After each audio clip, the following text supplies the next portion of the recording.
Reputation पता कर लिया पहली बात। एक अच्छा अधिकारी है, बेईमान अधिकारी है, अच्छा अधिकारी में फर्क होता है।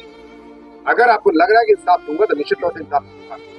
नहीं सर, इंसाफ मिलेगा या अभी तो आया? सबकी बात है, अगर ये सच है मैं दोबारा किसी दूसरे अधिकारी जांच कर, लेकिन पोस्टमार्टम मैं नहीं करता हूँ। पोस्टमार्टम दोबारा मैं डॉक्टर से बात कर लेता हूँ कि कैसे मरी है वो लड़की, सारी बात कर दूसरे माध्यम से जांच कर लूंगा, सच्चाई का पता हो जाएगा। लेकिन आपको स्वीकार भी करना पड़ेगा जी बिल्कुल ये सच है। जी सर बिल्कुल ठीक है सर। बाकी मैं आपसे वादा कर रहा हूँ जो करूंगा पूरे निष्ठा के साथ और सच्चाई के साथ करूंगा। ये निश्चित होगा। सम्राट चौधरी जी का कहना था कि अगर कुशवाहा के बेटा को कोई हाथ लगाएगा तो खून का कतरा कतरा बहा देंगे, लेकिन न्याय दिलाएंगे अगर गलत नहीं होगा कोई भी कुशवाहा का बेटा तो आप लोग को बता दें उत्तर प्रदेश, जी हाँ, यूपी के उप मुख्यमंत्री केशव प्रसाद मौर्य है जो कि कुशवाहा समाज से आते हैं।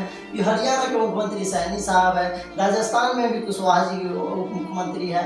फिर भी आप लोग को बता दें इतने उप मुख्यमंत्री और मुख्यमंत्री होने के बावजूद भी आप लोग को बता दें कि इटावा का केस है जहाँ पे एक बच्ची थी जिसका नाम है लवी कुशवाहा, जी हाँ, वो एक किराए के मकान में रहती थी और उनका मर्डर हो जाता है। जी हाँ, मर्डर इसलिए बोल रहे हैं क्योंकि बहुत दिन से न्याय के लिए इस पर आवाज़ उठ रहा था और प्रशासन इसको सुसाइड बोलकर इसको हटा दिया था, इस बात को कर दिया था कि सुसाइड है और इनको वहाँ से मतलब उस केस को दबा दिया गया था। फिर कुछ साथी वहाँ के कुछ कुशवाहा समाज के लोग इस पर आवाज़ उठाए और दोबारा घेराव किए थाना का। तो आप लोग वीडियो शुरू में देखे होंगे कि थाना के तरफ से फिर आया बयान कि अगर ऐसा बात है तो फिर से इसका जांच होगा और इस पे जांच करके इसमें पता लगाएंगे कि आखिर हुआ क्या था। आप लोग को बता दें कि ये डेट है, आप लोग को बता 21 मई का बात है। 21 मई का केस अभी तक और उस वक्त सुसाइड इनको बताकर हटा दिया गया था। आप लोग को पहली बात बता दें कि जब सुसाइड पे लटकी हुई लड़की थी लवी कुशवाहा तो उनको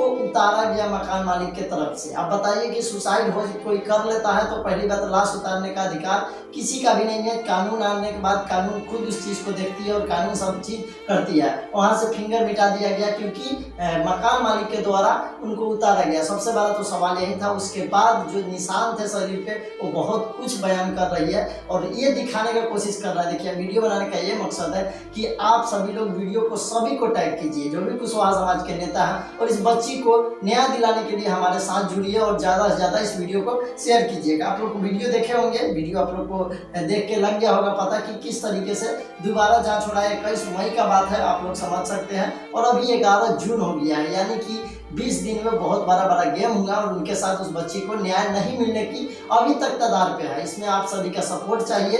तो अगर आप भी अगर इटावा से हैं तो प्लीज़ हमसे कांटेक्ट कर सकते हैं, नंबर आप लोग को नीचे दिखाई दे रहा होगा। क्योंकि हम उनके बारे में अभी उतना जितना जानकारी नहीं है उतना तो हमको और ज़्यादा जानकारी चाहिए और इस पर आप लोग आवाज़ उठाइए। रिक्वेस्ट है आप सभी से ताकि अपने समाज के जो भी बच्ची के साथ है या अन्याय हुआ है, किस तरीके से मारकर टांग कर और खुद सुसाइड बता दिया गया है, इस पर बहुत बड़ा एक्शन होना चाहिए और इसका सच्चाई जो भी है बाहर आना चाहिए। कानून से हम कहना चाहते हैं कि इस पे अच्छे तरीके से जांच पड़ताल करके जो भी आरोपी है उनको पकड़ा जाए और सख्त से सख्त कार्रवाई उस पर होना चाहिए। क्योंकि इस तरीके का घिनौना हरकत अगर कोई किया है तो उस पर कार्रवाई होना चाहिए। केस दबाने की कोशिश अगर वहाँ का प्रशासन नहीं करे तो अच्छा रहेगा। और आप अगर इस चीज़ पर कार्रवाई नहीं होती है तो इससे बड़ा वहाँ पे आवाज़ उठाया जाएगा, धरना प्रदर्शन दिया जाएगा जिसमें आप लोग का सपोर्ट का बहुत ज़रूरत है। रिक्वेस्ट है वीडियो को दबा के शेयर कर दीजिएगा। इटावा से है तो कमेंट में नंबर दे दीजिएगा, हम आपसे संपर्क जरूर करेंगे। और बस इतना ही कहना था इस वीडियो के बारे में क्योंकि इतना दिन से हम इनके बारे में जानकारी ले रहे थे पर मिल नहीं रहा था, पर मिला है तो आप सबको बीच पहुंचा दिया। वीडियो को दबा के शेयर कीजिएगा और अगला वीडियो इससे भी खतरनाक आने वाला है जिसको आप लोग को देखना बहुत जरूरी है। चलिए मिलेंगे अगले वीडियो में, तब तक के लिए इस वीडियो को शेयर कीजिए और समाज के सपोर्ट के लिए आप लोग अपना आवाज़ उठाइए। जय हिंद।